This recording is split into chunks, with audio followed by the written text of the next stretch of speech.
Well, if you look at the coverage of Islam and Muslims in the press in this country, with certain honorable exceptions, there are either oversimplifications or quite a lot of them distortions. We are trying to do something particular in regards to how Islam and Muslim communities are perceived and studied and understood. And so these distortions and oversimplifications have become much more magnified. We've tried to design a website that will be especially useful for educational purposes. An explosion of coverage of the Muslim world because of the events of the 9/11, the terrorist attacks on New York and Washington.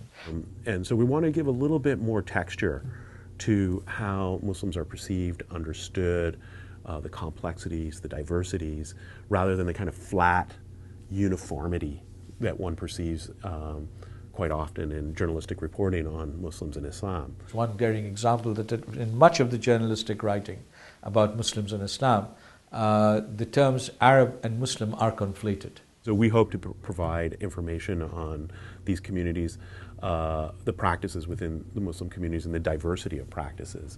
In order to gain a knowledge of the complexity of the Muslim world, the rich diversity of the Muslim world, and be able then also to make connections as to how America's relations with different countries and regions that comprise the Muslim world should be fine-tuned, let us say, and how one should not generalize from one particular instance of anti-Americanism, for example, in a particular part of the Muslim world. We believe that journalism, plays an incredibly important role in shaping what people think about particular issues, and that it can do a great service in educating the public about complex communities like the Muslim community, Muslim peoples, and complex religions like Islam.